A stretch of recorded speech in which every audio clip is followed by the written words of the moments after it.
فوائد حسنہ سے ہم سامعین کو مستفیض فرمائیں۔ کرسی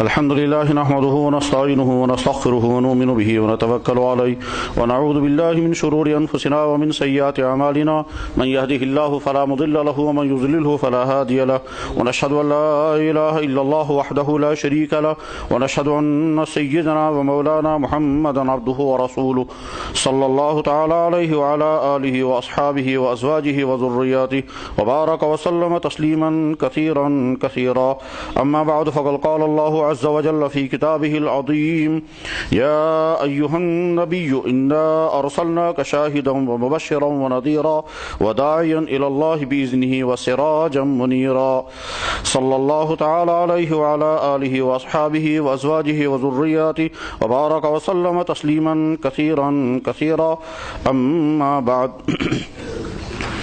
سلام على خير الأنام وسيدي حبيب إله العالمين محمد بشير النذير هاشمي مكرم عطوف رؤوف من يسمى بأحمد فيا رب صل وسلم دائما أبدا على حبيبك خير الخلق كلهم۔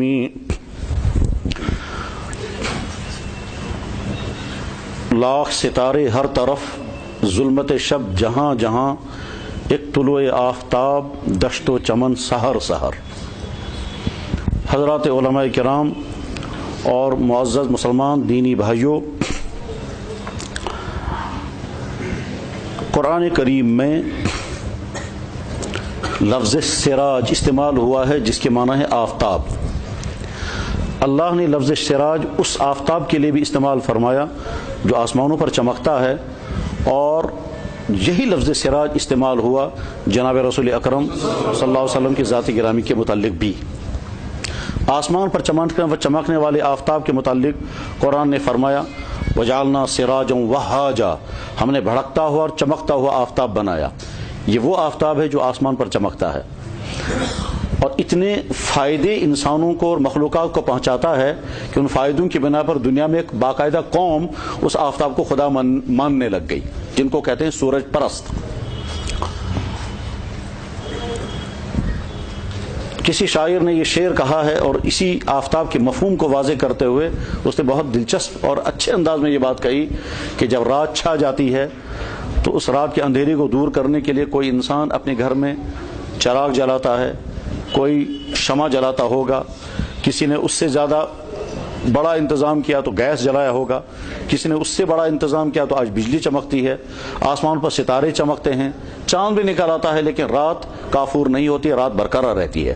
اور اس کے بعد جو ہی آفتاب آتا ہے تو آفتاب کے آنے سے پہلے ہی رات رخصت ہونا شروع ہو جاتی ہے، چنانچہ صبح صادق کے وقت ہی رات طے کر لیتی ہے کہ اب مجھے رہنے کا موقع نہیں ہے کیونکہ آفتاب آ رہا ہے۔ بس ٹھیک اسی طرح سے اس کائنات کے چپے چپے پر گمراہیاں پھیلی ہوئی تھی۔ ایک آفتاب ایک ملک میں، ایک چراغ ایک ملک میں جلا، اس نے وہاں روشنی پھیلائی، دوسرا چراغ دوسرے ملک میں جلا، اس نے وہاں روشنی پھیلائی۔ علاقوں میں قوموں میں چراغ جلتے گئے، روشنیاں پھیلتی گئیں، آگے چل کر روشنیاں بجھتی بھی گئیں، اور اس کے بعد اللہ نے طے فرمایا اب آخری آفتاب دنیا میں لانا ہے، اور وہ آفتاب محمد الرسول اللہ۔ چاہے ہر نبی اپنے اپنے علاقے میں روشنی پھیلاتے رہے، توحید کی، رسالت کی، آخرت کی، ہدایت کی، اطاعت کی، اور دنیا سے رخصت ہوتے گئے۔ اب اللہ جل شانہ نے فیصلہ فرمایا کہ اس کائنات میں آخری روشنی بھیجنی ہے، وہ آخری روشنی ہے آفتاب کی شکل میں محمد الرسول اللہ صلی اللہ علیہ وسلم۔ بس یہی بات اس نے کہی، لاکھ ستارے ہر طرف، ظلمت شب جہاں جہاں، چاروں طرف سے لاکھوں ستارے چمک رہے ہیں، پر اس کے باوجود ساری کائنات پر رات مسلط ہے، ظلمت شب ختم نہ ہو سکی۔ ایک طلوع آفتاب دشت و چمن سحر سحر، ایک آفتاب طلوع ہو گیا، ساری کائنات روشن ہو گئی۔ حضرات صحابہ کرام میں سے وہ بھی شخص صحابی ہے جس نے چند لمحے اللہ کے نبی علیہ الصلوۃ والسلام کی معیت میں گزارے اور ایمان کی حالت میں، وہ بھی صحابی ہے۔ بلکہ وہ بھی صحابی ہے کہ جس نے دور سے اللہ کے نبی علیہ السلام کو دیکھا ہوگا، ملاقات نہیں کی، ایمان کی حالت میں دور سے اس کی نگاہ پڑ گئی، یہ بھی صحابی بن گیا۔ اور وہ بھی صحابی ہے کہ جس کو یہ معلوم نہیں کہ اللہ کے نبی مجھے دیکھ رہے ہیں بالفرض۔ مثلا ایک شخص نے اسلام قبول کیا ہے اور وہ حضور سے ابھی ملاقات نہیں کر سکا، وہ کسی جنگل میں ہیں اور وہاں سے فرض کرتے ہیں اللہ کے نبی علیہ السلام گزر رہے ہوں اور حضور کی نگاہ اس شخص پر پڑی، مگر اس کو نہیں معلوم ہو سکا کہ یہ اللہ کے نبی تھا وہ ایمان کی حالت میں۔ یہ جو جناب رسول اکرم صلی اللہ علیہ وسلم کی اس پر نگاہ پڑ گئی، کیا وہ صحابی بنا یا نہیں؟ اصول حدیث کی کتابوں میں یہ لکھا ہوا ہے کہ یہ شخص بھی صحابی بن گیا، جس کو یہ بھی معلوم نہیں ہے کہ اللہ کے نبی نے مجھے دیکھ لیا، مگر اس کو بھی صحابی کا درجہ دیا گیا۔ اور جس شخص نے ایک لمحے کے لیے اللہ کے نبی کو دیکھا، حضور کو نہیں معلوم ہوا کہ اس نے مجھے دیکھا، وہ بھی صحابی بن گیا۔ ان صحابہ کی درجہ بندی جب کرتے ہیں تو کہتے ہیں تمام صحابہ میں اونچا مقام ہے ان صحابہ کا کہ جو فتح مکہ میں شامل تھے، پھر فتح مکہ میں جو صحابہ شامل تھے ان سے اونچا درجہ ہے ان صحابہ کا کہ جو بدر میں شامل تھے، اور پھر بدر میں جو حضرات شامل تھے ان سے اونچا درجہ ہے، ان میں سے اونچا درجہ ہے مہاجرین کا، اور پھر مہاجرین میں سے اونچا درجہ ہے 10 صحابہ کا جن کو عشرہ مبشرہ کہتے ہیں۔ ان 10 عشرہ مبشرہ میں اونچا درجہ ہے 4 ان بڑے صحابہ کا جن کو خلفائے راشدین کہتے ہیں، اور خلفائے راشدین میں سے اونچا درجہ ہے حضرت ابو بکر صدیق رضی اللہ تعالیٰ عنہ کا۔ ابو بکر صدیق سے بڑا کوئی صحابی نہیں، ہر اعتبار سے۔ زمانہ بھی سب سے زیادہ انہوں نے گزارا ایمان کی حالت میں۔ سب سے پہلے جس شخص نے اسلام قبول کیا وہ ابو بکر صدیق رضی اللہ تعالیٰ عنہ، اور اللہ کے نبی علیہ السلام کے آخری دن تک وہ ساتھ رہے، تو وہ سارا زمانہ انہوں نے گزارا۔ اتنا طویل زمانہ اور کسی شخص نے حضور کے ساتھ نہیں گزارا ہے، حتیٰ کہ ازواج مطہرات میں سے بھی کوئی نہیں ہے جنہوں نے اتنا طویل زمانہ حضور کے ساتھ گزارا ہو، کوئی صحابی اتنا ایسا نہیں ہے۔ ابتدا میں ہی اسلام قبول کرنے والوں میں حضرت خدیجہ یقیناً ہے، بلکہ ہو سکتا ہے حضرت خدیجہ نے حضرت ابو بکر صدیق سے بھی پہلے اسلام قبول کیا ہو، مگر حضرت خدیجہ رضی اللہ تعالیٰ عنہ پورے زمانے حیات نہیں رہ سکیں۔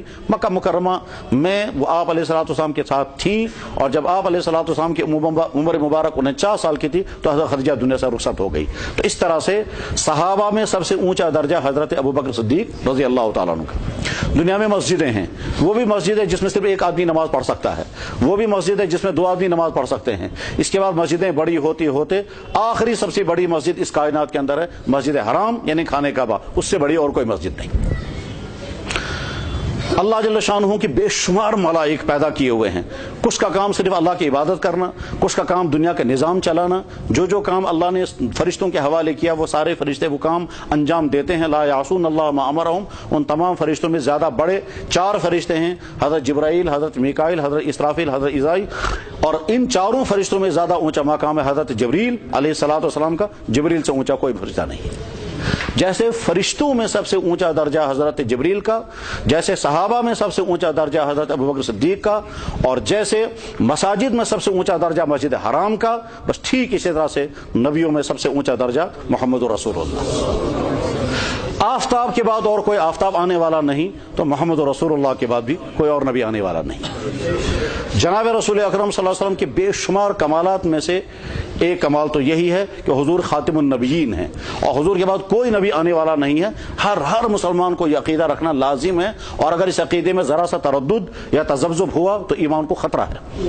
تو اس لیے آنکھ بند کر کے اطمینان کے ساتھ یقین کی کیفیت کے ساتھ کہنا چاہیے محمد صلی اللہ علیہ وسلم آخری نبی ہیں، ان کے بعد کوئی نبی آنے والا نہیں، کسی بھی قسم کا کوئی نبی نہیں۔ وحی کا سلسلہ بند ہو گیا حضور نبی علیہ الصلوۃ والسلام کے دنیا سے تشریف لے جانے کے بعد۔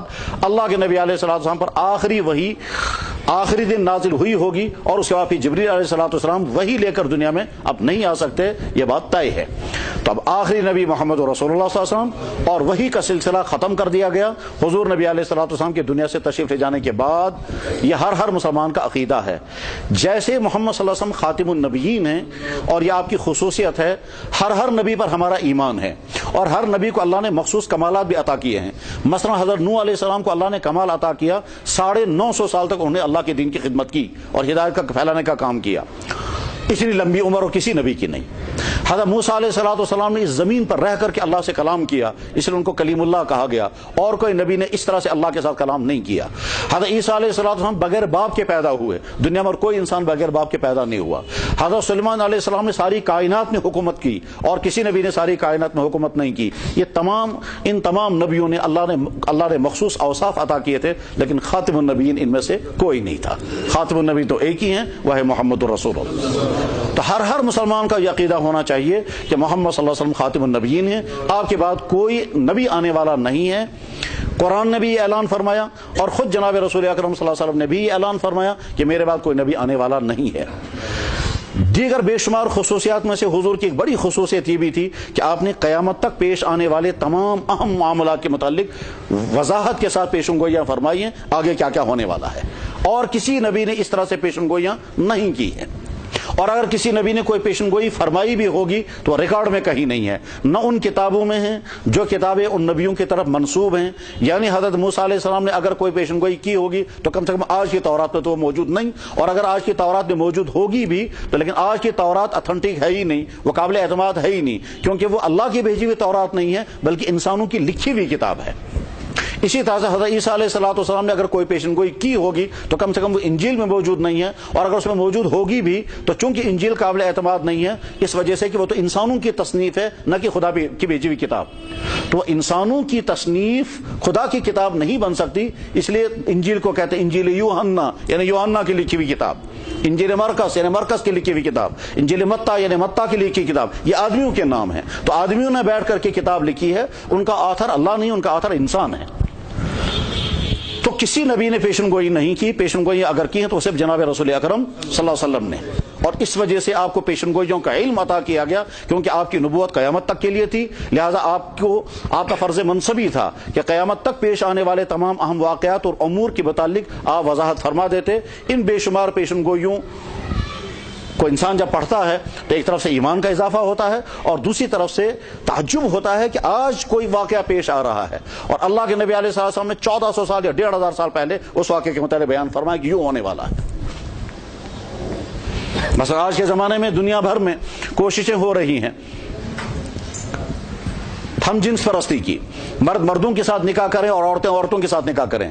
یہ وہ غیر فطری اقدام ہے جس کی پیشن گوئی 1500 سال پہلے ہمارے نبی کر چکے ہیں. آپ نے فرمایا یکتف الرجال بالرجال وتکتف النساء بالنساء، مرد مردوں کے ساتھ بدکاریوں کرنے پر اکتفا کریں گے اور عورتوں کے ساتھ اپنی جنسی ضروریات پوری کریں گے. یہ وہ بات اس وقت ارشاد فرمائی گئی جب دنیا کی کسی قوم کے اندر یہ خرابی نہیں تھی. اس وقت جناب رسول اکرم صلی اللہ علیہ وسلم یہ بات ارشاد فرمائی، اور پوری آج ہو رہی ہے.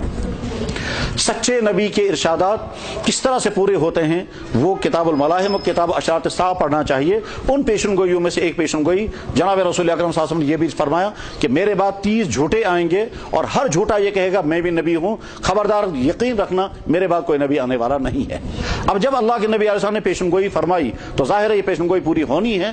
چنانچہ آپ علیہ السلام کی دنیا سے تشریف لے جانے سے پہلے ہی یہ سلسلہ شروع ہو گیا تھا. آپ کی موجودگی میں ہی کچھ لوگوں نے دعویٰ کیا تھا کہ ہم بھی نبی ہیں. چنانچہ ایک آدمی جس کا نام تھا اسود، اور وہ علاقے یمن کا رہنے والا تھا، اسود انسی، اور دوسرا ایک شخص تھا جو حضور نبی علیہ السلام کی خدمت میں پہنچا بھی ہے، اس کا نام تھا مسیلمہ.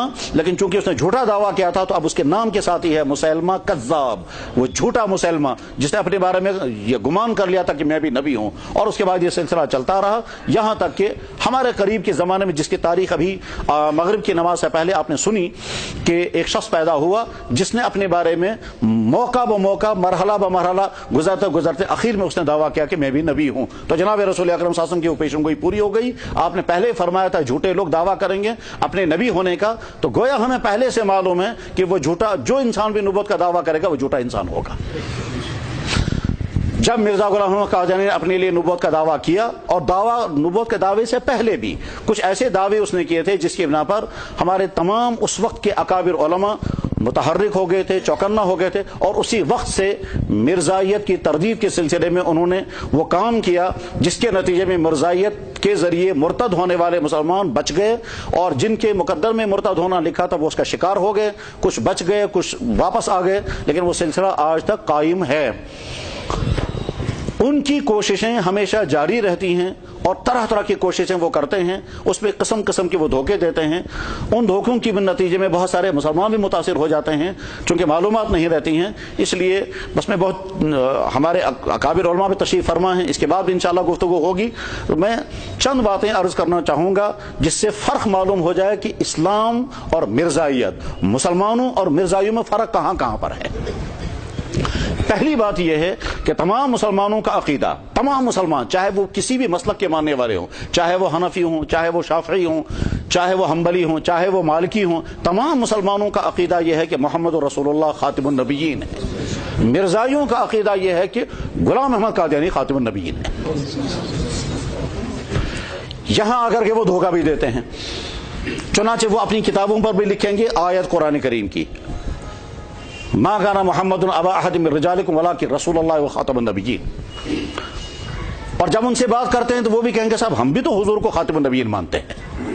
اور اس جملے کے بعد بہت سارے مسلمان جو ہیں وہ انتشار کا شکار ہو جاتے ہیں، کہتے ہیں صاحب یہ بھی تو خاتم النبیین مان رہے ہیں، یہ تو اپنی زبان سے کہہ رہے ہیں. ان کی کتابوں میں لکھا ہوا ہوتا ہے، کہیں حدیث لکھ کر کی ہوئی انا خاتم النبیین، میں خاتم النبیین ہوں، اور کہیں قرآن کی آیت نقل کرتے ہیں جس میں اللہ تعالیٰ فرماتے ہیں کہ یہ محمد صلی اللہ علیہ وسلم کسی کے والد نہیں ہیں، یہ خاتم النبیین ہے. تو کبھی آیت نقل کریں گے، کبھی حدیث نقل کریں گے، اور یہ کہہ کر کے وہ کہتے ہیں کہ ہم بھی حضور کو خاتم النبیین مانتے ہیں. آپ میں اور ہمیں فرق کہاں ہے؟ یہاں پر آ کر ایک مسلمان دھوکے کا شکار ہو سکتا ہے، کنفیوژن کا شکار ہو سکتا ہے. تو اس فرق کو سمجھنا ہے. محمد صلی اللہ علیہ وسلم کے بعد کوئی خاتم النبیین نہیں، نہ چھوٹا نبی آ سکتا ہے نہ بڑا نبی آ سکتا ہے. وہ جب یہ کہتے ہیں کہ محمد صلی اللہ علیہ وسلم خاتم النبیین ہے، ان کا مطلب ہوتا ہے محمد صلی اللہ علیہ وسلم بڑے والے خاتم النبیین ہے، چھوٹا والا نبی اس کے بعد آ سکتا ہے، اور مرزا قادیانی چھوٹا والا نبی ہے. اس کو وہ تعبیر کرتے ہیں، کبھی کہتے ہیں صاحب ایک ہوتا ہے اصلی نبی اور ایک ہوتا ہے بروزی نبی. یہ قادیانی جو ہے وہ بروزی نبی تھا، اصلی نبی خاتم النبیین وہی ہیں. خاتم النبیین ہونے کے معنی یہ ہے کہ اب بڑا والا نبی دنیا میں نہیں آئے گا، چھوٹے والے نبی کی نفی نہیں ہے. وہ چھوٹا والا نبی جو ہے اس کو کبھی کہتے ہیں یہ بروزی نبی ہے، کبھی کہتے ہیں یہ ذلی نبی ہے، یہ اس کے سائے کے نتیجے میں نبی بن گیا ہے، لہذا ہم ان کو بھی خاتم النبیین مانتے ہیں. یہ بھی خاتم النبیین کہ ان کے بعد کسی بھی قسم کا کوئی نبی نہیں آیا. تو یہاں پر آ کر کے دھوکہ دیتے ہیں. ایک ایمان والے کا عقیدہ ہونا چاہیے کہ حضور نبی علیہ السلام کے بعد کسی قسم کا کوئی نبی نہیں آیا، نہ بڑا والا، نہ چھوٹا والا، نہ کوئی ذلی نبی، نہ کوئی بروزی نبی. اور یہ اصطلاحات استعمال کی جا رہی ہیں اس وجہ سے تاکہ آپ نوجوان طلبہ، نوجوان زیادہ موجود ہیں اس میں جو مدارس کے نوجوان ہیں، چاہے وہ علماء ہوں چاہے طلبہ ہوں، ان کے بارے میں تو خطرہ نہیں ہے کہ وہ ان کی ان باتوں سے گمراہ ہوں گے. لیکن ہمارا وہ نوجوان طبقہ جو سکونوں یا کالجم کا پڑھا ہوا ہے وہ ان اصطلاحات، ان ٹرمز کو نہیں جانتے ہیں، اس لیے کوئی مرزائی جو ہے وہ ان کو دھوکہ دے سکتا ہے. اور آپ اس سے سمجھ سکتے ہیں کہ بہت اونچے تعلیم یافتہ لوگ بھی ان کے ان دھوکوں کا شکار ہو گئے تھے. حتیٰ کہ ڈاکٹر اقبال کا بڑا بھائی عطا محمد وہ مرزائی بن گیا تھا، اور مرزائی کی حالت میں اس کی دنیا سے وفات بھی ہو گئی. تو ذہین سے ذہین لوگ بھی ان کے دھوکوں کا شکار ہو جاتے ہیں. اس لیے یہ فرق سمجھنا ضروری ہے کہ نبی ہوتا ہے، نبی نبی ہے، اس کے بعد کوئی نبی آنے والا نہیں، نہ کوئی چھوٹا نبی نہ کوئی بڑا نبی. تو اب جب وہ یہ کہتے ہیں کہ مرزا قادیانی نبی، اچھا کبھی وہ یہ کہتے ہیں کہ ہم مرزا قادیانی کو نبی نہیں مانتے، ہم اس کو صرف عیسیٰ مسیح مانتے ہیں، اور وہ اس کے حوالے بھی دیں گے. چنانچہ اپنی کتابوں میں جب وہ مرزا کا نام لکھیں گے تو لکھیں گے مرزا غلام احمد مسیح موعود علیہ السلام. تو علیہ السلام بھی اس کے استعمال کرتے ہیں، اور صاحب کہتے ہیں کہ صاحب ہم تو اس کو نبی نہیں مانتے، ہم اس کو مسیح مانتے ہیں. تو اب ایک عام مسلمان کو سمجھنا ہے کہ مسیح ماننے کا مطلب کیا ہے. اگلی بات شروع کرنے سے پہلے میں یہ بات سمجھانا چاہوں گا کہ جناب رسول اکرم صلی اللہ علیہ وسلم نے جو پیشن گوئیاں فرمائی ہیں، ان پیشن گوئیوں میں سے ایک اہم ترین پیشن گوئی یہ بھی ہے کہ حضرت عیسیٰ علیہ السلام دنیا میں نازل ہوں گے، اور وہ دنیا میں تشریف لائیں گے تو امتی نبی بن کر کے تشریف لائیں گے. اس کے معنی یہ نہیں کہ ان کی نبوت ان سے چھین لی جائے گی، نہیں، وہ نبی اپنے دور میں تھے. اب جب وہ دنیا میں دوبارہ تشریف لائیں گے تو وہ امتی محمد بن کر کے دنیا میں تشریف لائیں گے، اور جناب رسول اکرم صلی اللہ علیہ وسلم کے دین کے مطابق دنیا کا نظام چلائیں گے. اس سلسلے میں جتنی تفصیلات ہیں وہ ساری تفصیلات اللہ کے نبی صلی اللہ علیہ وسلم نے بیان فرما دی ہیں. کس جگہ وہ نازل ہوں گے، جس وقت وہ نازل ہوں گے اس وقت ان کی حالت کیا ہوگی، ان کے جسم اطہر پر کپڑے کیسے ہوں گے، دنیا میں اس وقت کے حالات کیا ہوں گے، وہ آتے ہی کون سا کام شروع کریں گے، پھر امت کی وہ باغ ڈور اپنے ہاتھ پہ کیسے لیں گے، اور اس کے بعد پھر ساری دنیا میں اسلام کیسے نافذ ہوگا، اور باقی تمام مذاہب ختم ہو جائیں گے، خصوصاً عیسائیت ختم ہو جائے گی. سلیب کو وہ توڑ دیں گے، یکسر الصلیب، سلیب کو وہ توڑ دیں گے اور جزیہ معاف کر دیں گے، جہاد کے منسوخ ہونے کا اعلان کریں گے. اور اس کے بعد بھی 40 سال دنیا میں رہیں گے اور اخیر میں ان کی وفات ہوگی تو مدینہ طیبہ میں مسجد نبوی میں روضہ اقدس کے احاطے کے اندر ان کو دفن کیا جائے گا، یہاں تک کہ وہ روضہ اقدس پر کھڑے ہو کر کے سلام پیش کریں گے تو اندر سے سلام کا جواب بھی آ جائے گا۔ یہ تمام تفصیلات احادیث میں موجود ہیں۔ مرزا قادیانی جب اپنے آپ کو مسیح موعود کہتا ہے تو اس کے کہنے کا مطلب ہے کہ یہ تمام حدیثیں میرے بارے میں ہیں۔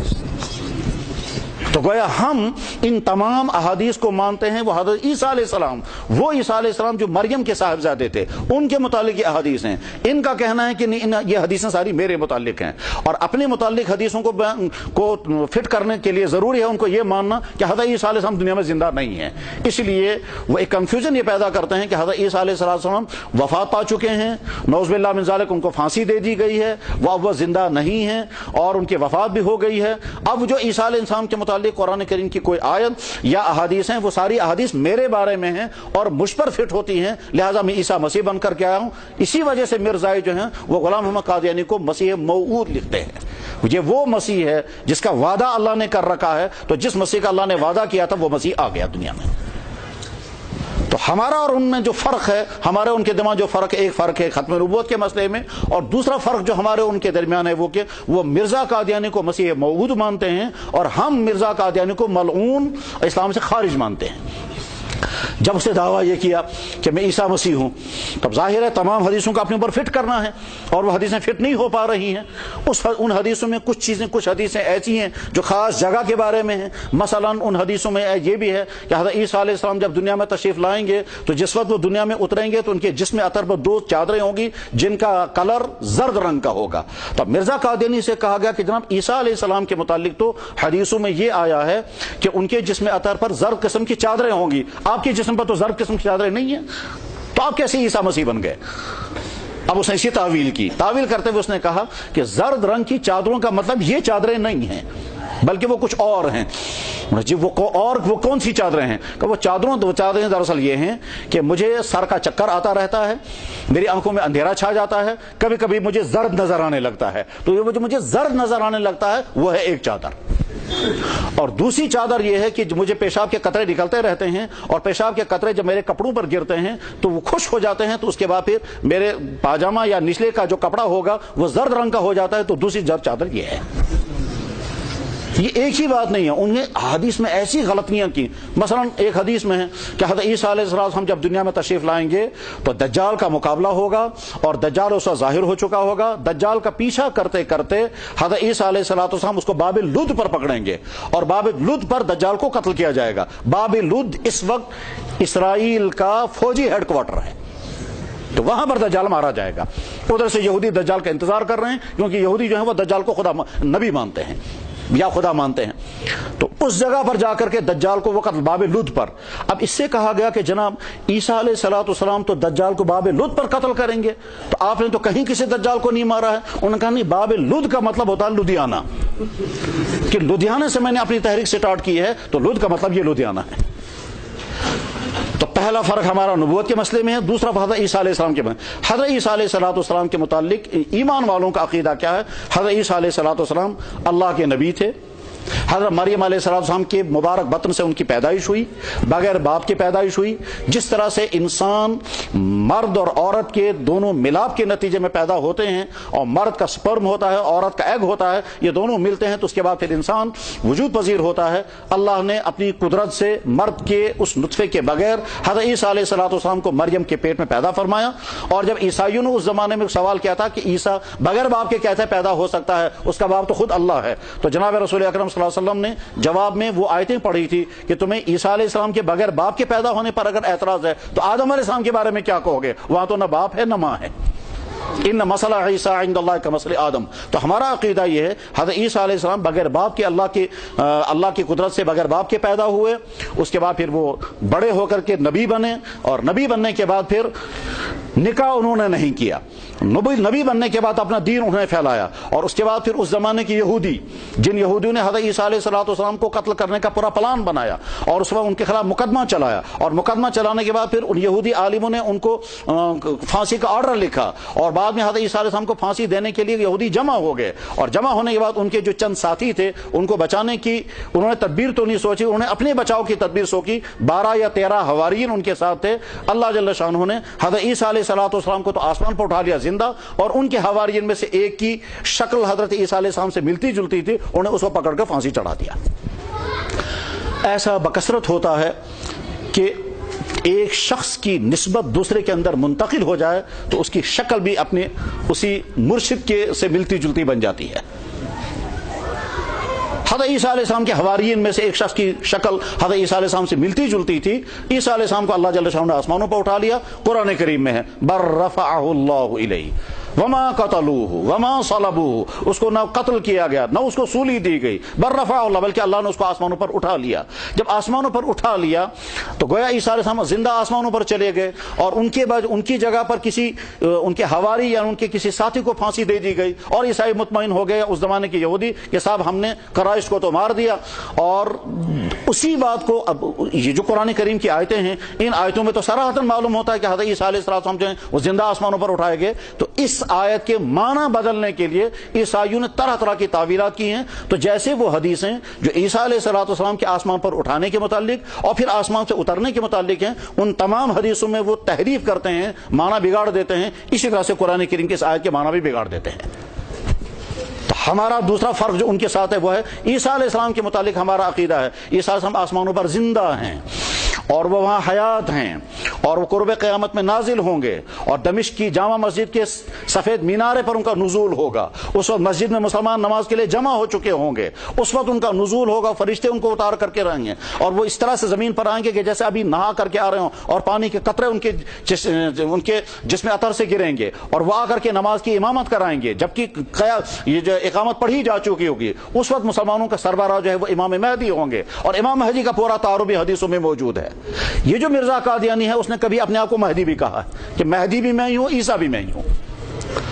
بہرحال حضرت عیسیٰ علیہ السلام تشریف لائیں گے، حضرت امام مہدی جو ہیں وہ امت کا سارے حالات حضرت عیسیٰ علیہ السلام کے سامنے پیش کریں گے، اور امت کی باغ ڈور حضرت عیسیٰ علیہ السلام کے ہاتھ میں آئے گی۔ اس کے بعد پھر دجال کا پیچھا شروع ہوگا، اور دجال کا قتل ہوگا، اور دجال کے قتل ہونے کے ساتھ ان کے جتنے ماننے والے ہیں ان سارا کا خاتمہ ہوگا، پھر ساری دنیا میں اسلام پھیلے گا، اور اتنی برکات ہوں گی، اتنا خیر پھیلے گا کہ ایک گائے کا دودھ پورے گاؤں والوں کے لیے کافی، ایک انار پورے گھر والوں کے لیے کافی، اتنا امن و عافیت ہوگا کہ کھیتوں کے اندر بچے سانپوں کے ساتھ کھیلیں گے، سانپ کسی کو کاٹے گا نہیں، اور جنگلوں کے اندر بکریاں جو ہیں وہ شیروں کے ساتھ رہیں گی اور شیروں کو نقصان نہیں پہنچائے گا۔ اتنا امن و عافیت ہوگا، کوئی کسی پر ظلم نہیں کرے گا، اور یہ سلسلہ چلتا رہے گا یہاں تک کہ حضرت عیسیٰ علیہ السلام نکاح بھی کریں گے، ان کی اولاد ہوگی، پھر عیسیٰ علیہ السلام کی جب وفات ہو جائے گی اس کے بعد پھر قیامت کی علامت تھی حضرت عیسیٰ علیہ السلام کا نزول، اس کے بعد بڑی تیزی کے ساتھ قیامت آ جائے گی۔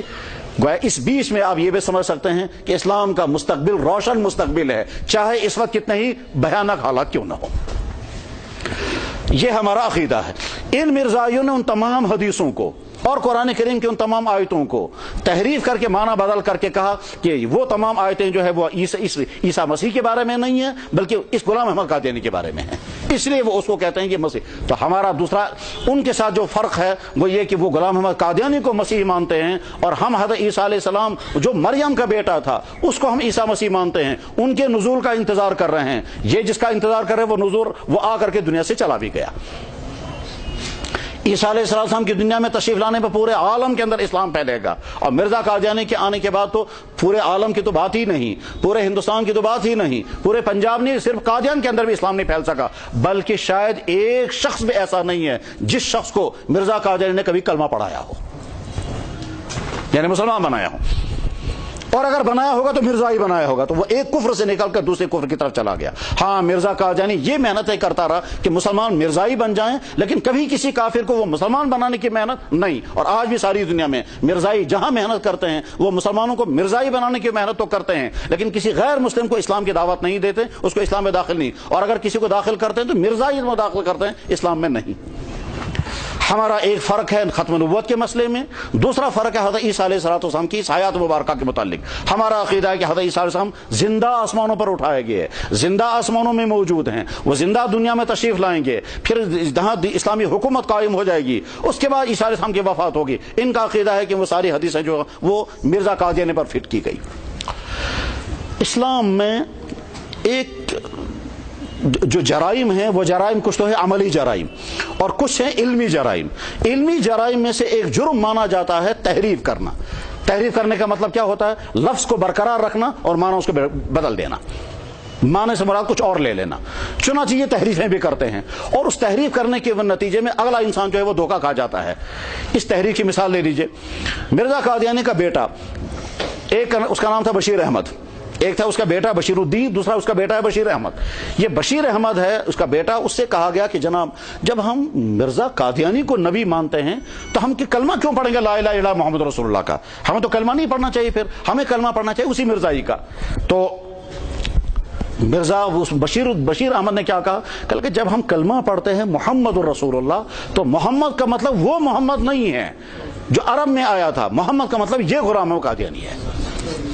کیسے یہ ہو سکتا ہے؟ کہ نبی اصل میں ایک روح ہے، وہ روح پہلے اس نبی کے اندر آئی تھی، جب وہ نبی دنیا سے چلا گیا تو وہ روح محفوظ رکھی گئی، اب جب غلام احمد قادیانی دنیا میں آ گیا تو وہ روح اس کے اندر آ گئی ہے، لہذا ہم کلمہ تو وہی پڑھیں گے، مراد ہم یہ لے لیتے ہیں۔ ظاہر ہے یہ تحریف عام مسلمان کو کہاں سمجھ میں آئے گی؟ چنانچہ کوئی مرزائی جو ہے وہ کٹ سے کڑے گا لا الہ الا اللہ محمد رسول اللہ، سننے والا مسلمان کہتا ہے یہ بھی تو ہماری طرح سے کلمہ پڑھ رہا ہے۔ جب ہماری طرح سے کلمہ پڑھ رہا ہے تو ہم کیسے اس کو کہیں گے کافر ہے؟ لیکن اس کلمہ پڑھنے کے پیچھے اس کا جو تصور ہے وہ تصور وہ ظاہر نہیں کرتا۔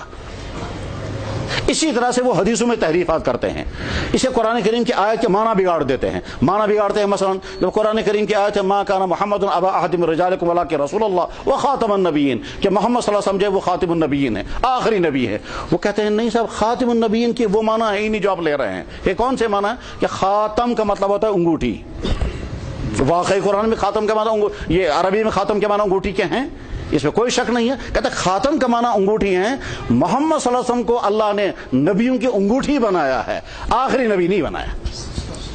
اس طرح سے وہ تحریف کر کے دھوکہ دے دیتے ہیں، حدیثوں میں بھی تحریفات کرتے ہیں۔ ان تحریفات جو ہیں وہ عام مجمع میں سمجھائی نہیں جا سکتی ہیں۔ اختصار کے ساتھ یہ ذہن میں رکھیں، ہمارے اور ان کے درمیان ایک بڑا فرق یہ ہے کہ وہ قرآن کریم کی آیات میں اور احادیث کے معنی بگاڑ دیتے ہیں اور بگاڑ کر کے وہ معنی لے لیتے ہیں جو معنی 1400 سال کی تاریخ میں کسی نے نہیں لیے،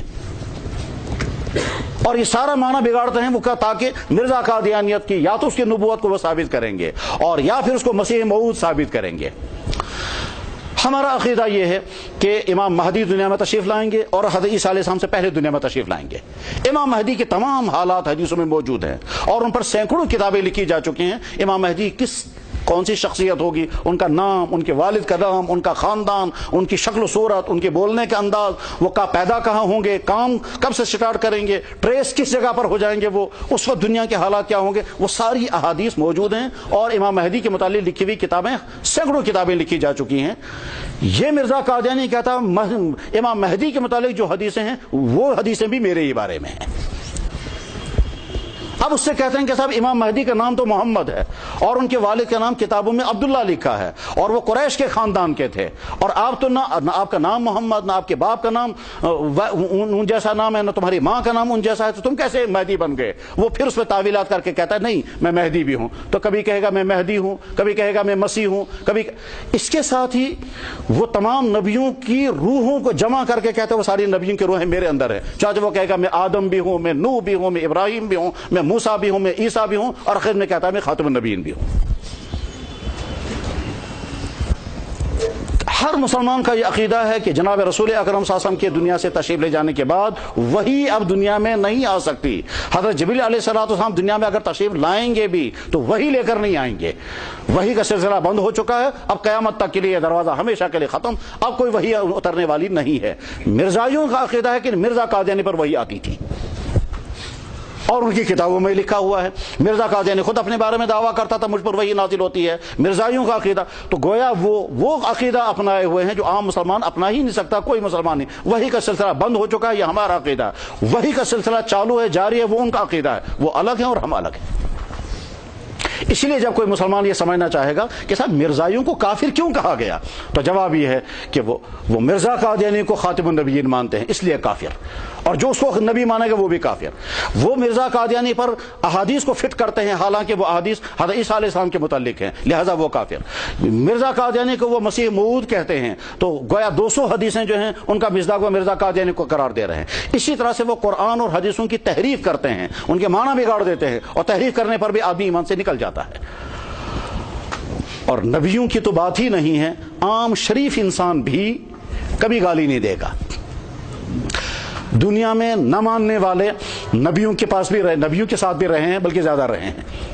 ظاہر ہے حضرت موسیٰ علیہ السلام کے عہد مبارک میں جتنے ان کے ماننے والے تھے اس سے زیادہ ان کے نہ ماننے والے تھے۔ فرعون اور اس کی ساری ذریت نہ ماننے والوں کی تھی۔ حضرت ہود علیہ السلام اللہ کے نبی ہیں، اکثر ان کی قوم نہ ماننے والی تھی۔ صالح علیہ السلام اللہ کے نبی ہیں، ان کی قوم میں سے اکثریت نہ ماننے والوں کی تھی۔ اور جناب رسول اکرم صلی اللہ علیہ وسلم کے ذات گرامی ان کے دور میں نہ ماننے والوں کے تعداد، لیکن کسی نبی نے کبھی بھی اپنے نہ ماننے والوں کو نہ کبھی بددعائیں دی، نہ کبھی گالیاں دی، نہ کبھی برا بھلا کہا، نہ بد کلامی کی۔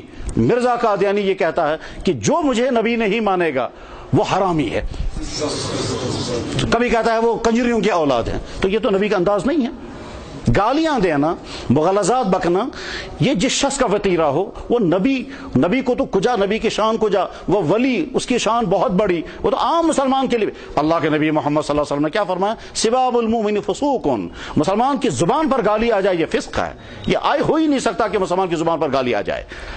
اور جو شخص اپنے نہ ماننے والوں کو ایسے برے القاب سے پکارے، اتنا ہی نہیں، ساتھ میں اس کا ایک جرم اور ہے، اور وہ اچھی طرح سے ذہن میں رکھنا چاہیے، اور اس کا فائدہ کئی جگہوں پر ہوگا۔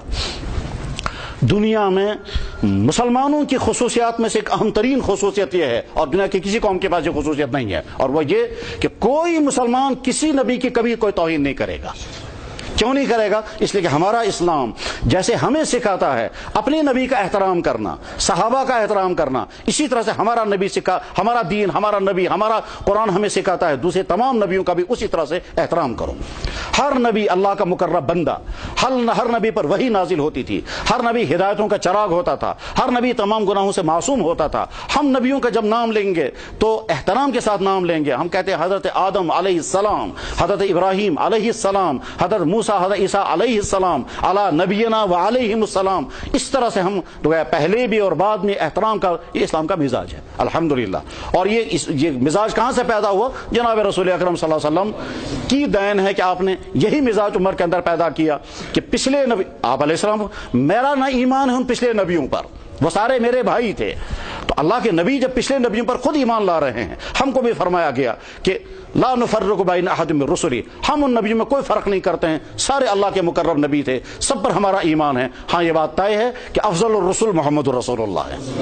حضور کو ہم افضل الرسول کیوں مانتے ہیں؟ اس لیے کہ خود قرآن کریم نے بیان فرمایا تلک رسول فضلنا بعضهم علی بعض، یہ نبیوں کی جماعت ہے، ان میں سے بعض نبی کو ہم نے اونچا درجہ بھی دے دیا ہے۔ اور اللہ کے نبی علیہ السلام نے خود اپنے بارے میں فرمایا، کیا فرمایا؟ کہ ہر نبی کسی ایک قوم کے لیے بھیجا جاتا تھا، مجھے سارے عالم کے لیے نبی بنا کر بھیجا گیا۔ تو گویا حضور افضل الرسول ہیں، تمام نبیوں سے افضل ہیں، مگر ایمان ہمارا سب نبیوں پر ہے۔ جب سب نبیوں پر ہمارا ایمان ہے تو کسی نبی کے متعلق ہم توہین کا لفظ اپنی زبان پر نہیں لا سکتے ہیں۔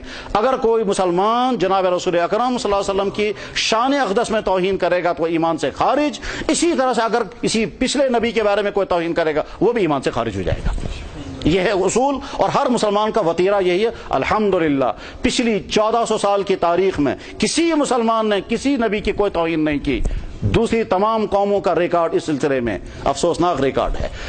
دوسری تمام قوموں نے جناب رسول اکرم صلی اللہ علیہ وسلم کی شان اقدس کے اندر طرح طرح کی گستاخیاں ہمیشہ سے کی ہیں۔ عیسائیوں نے بھی کی ہیں، ہندوؤں نے بھی کی ہیں، دوسری قوموں نے بھی کی ہیں، کتابیں بھی لکھی جاتی رہی ہیں، اور اسی بنا پر مسلمان اس کو برداشت نہیں کرتا۔ اور جب تک ایمان والے کے اندر غیرت ہوگی وہ کبھی اس کو برداشت نہیں کر سکتا کہ جناب رسول اکرم صلی اللہ علیہ وسلم کی ذات اقدس کے متعلق کبھی کوئی انسان کو توہین کرے۔ یہ خاکے بنانا، یہ کارٹون بنانا، یہ کتابیں لکھنا، حتیٰ کہ لکھنے والے نے نعوذ باللہ من ذالک جناب رسول اللہ صلی اللہ علیہ وسلم کی شان اقدس کی گستاخی کرتے کرتے رنگیلا رسول تک کے نام کی کتاب لکھ ڈالی۔ یہ ہوتا رہا ہے، لیکن مسلمان کبھی کسی نبی کی توہین نہیں کرے گا۔ مرزا قادیانی حضرت عیسیٰ علیہ السلام کی سنگین توہینیں کرتا تھا، چنانچہ انہوں نے کہا وہ کنجریوں کی نسل سے تھا۔ ان کی نانیاں اور دادیاں جو ہے وہ زناکار عورتیں تھیں، وہ نامحرم عورتوں سے سر کی مالش کروایا کرتے تھے. یہ ساری توہین کی چیزیں ہیں. تو جو انسان نبی کی توہین کرے، اور ہم آج تک نہیں سمجھ سکے کہ جن عیسائیوں نے مرزا قادیانی کو کھڑا کیا، اس مرزا قادیانی نے تو آپ کے نبی کی شان میں بھی یہ گستاخیاں کی ہیں، اس کے باوجود تم اس کو سپورٹ کرتے رہے. اس کے باوجود لندن میں اس کا یہ جو ہے کوارٹر بنتا ہے، اس کے باوجود عیسائی دنیا جو ہے وہ اس کو سپورٹ کرتی ہے جو تمہارے نبی کی بھی ایسی توہین کر رہا ہو. لیکن جب جیسے قوم کی غیرت مٹ جاتی ہے، اس کے بعد پھر یہ مظاہر سامنے آ سکتے ہیں. ظاہر ہے عیسائی اپنے چرچوں کو بیچ دیتے ہیں، اب ہمیں ضرورت ہی نہیں. تو جو اپنی چرچوں کو بیچ دیتے ہیں، کیا بعید ہے انہیں میں سے کچھ لوگوں نے اس کو اسی ارادے سے کھڑا کیا ہو کہ وقتی طور پر تم ہمارے نبی کی بھی توہین کر لینا تاکہ ان کو شک نہ ہو کہ یہ ان کی طرف سے کھڑا کیا گیا ہے. ممکن ہے یہی صورتحال ہو. لیکن بہرحال مرزا قادیانی کا سنگین جرم یہ ہے کہ وہ انبیاء علیہ الصلوۃ والسلام کی توہین کرتا تھا، اور نہ صرف انبیاء علیہ الصلوۃ والسلام کی بلکہ حضرت حسن و حضرت حسین رضی اللہ تعالیٰ عنہ. حضرت حسن و حضرت حسین کے ساتھ علیہ السلام نہیں پڑھنا چاہیے. علیہ السلام پڑھنا اگر حسن و حسین کے ساتھ علیہ السلام پڑھنا ہے تو پھر حضرت ابو بکر اور حضرت عمر کے ساتھ علیہ السلام کیوں نہیں پڑھتے؟ حسن و حسین کے ساتھ علیہ السلام پڑھنا مرزایوں ان کا شیعوں کا عقیدہ ہے. ہمارا عقیدہ ہے کہ حضرت حسین حضرت حسن حضرت حسین رضی اللہ عنہم جیسے عمر اور ابو بکر رضی اللہ عنہم ہیں.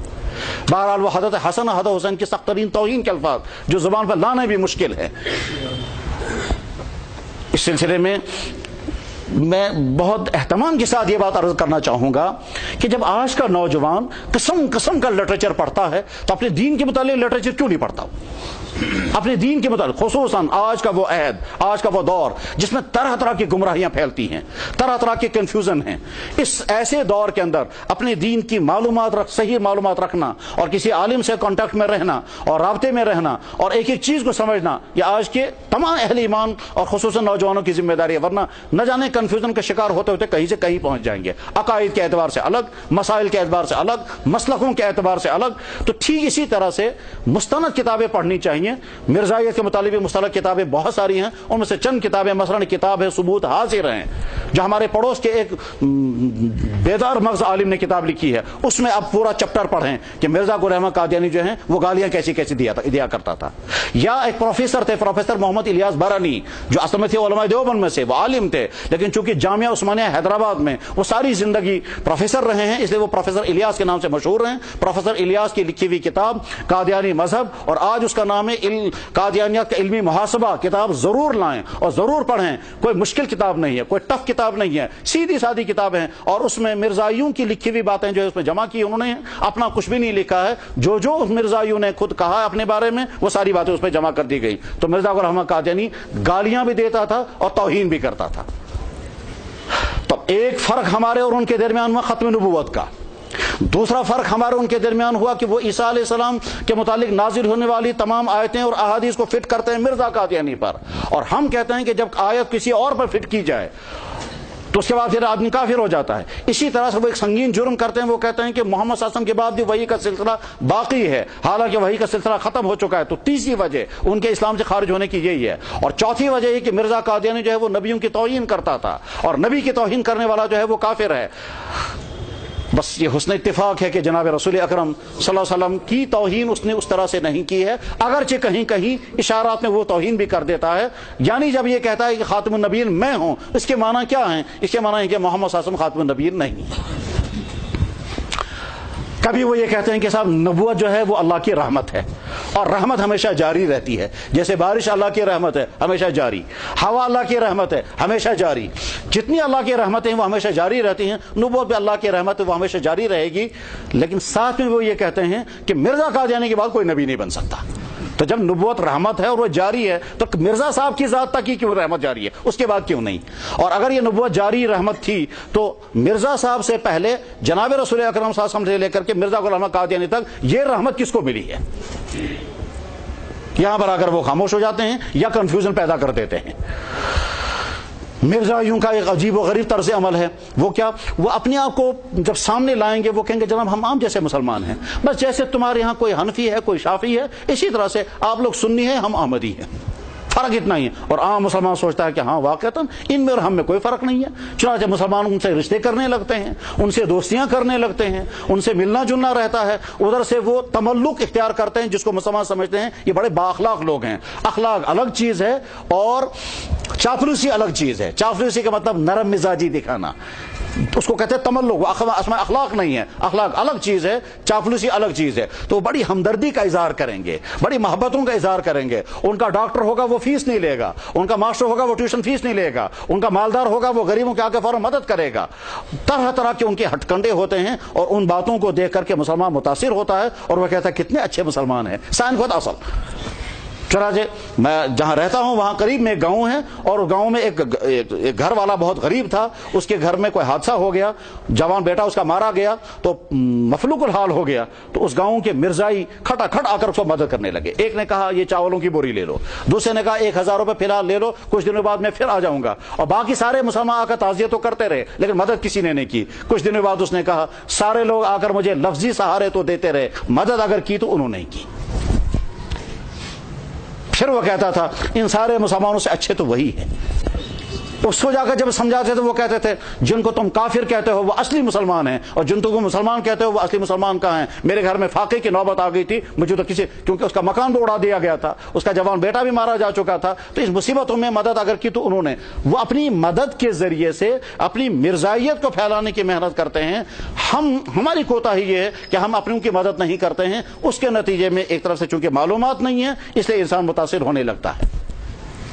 تو میرے بھائیوں, مرزائیوں کے ساتھ ہمارا جو اختلاف و جھگڑا ہے وہ ان 3 امور پر ہے. اگر ہمارے علماء نے مرزائیت کا مقابلہ نہ کیا ہوتا تو یہ بات تقریباً طے ہے کہ بر صغیر اگر عیسائی نہیں بن سکا تھا تو مرزائی بن چکا ہوتا. چنانچہ حضرت علامہ انور شاہ صاحب رحمہ اللہ تعالیٰ فرماتے تھے کہ میں 6 مہینے تک مجھے نیند نہیں آئی کہ جب مرزائیت کا سلسلہ شروع ہوا اور دھڑا دھڑ لوگ مرزائی بن رہے تھے, اور ذہین لوگ, پڑھے لکھے لوگ مرزائی بن رہے تھے, اونچی تعلیم یافتہ لوگ. محمد علی قادیانی بہت زبردست انگریزی زبان کا سکالر تھا اور اتنی شاندار اس نے انگریزی زبان میں تفسیر لکھی ہے. کہتے ہیں اگر وہ مرزائی نہ ہوتا تو انگریزی میں سب سے بہترین تفسیر اسی کی مانی جاتی. محمد علی قادیانی مرزا کا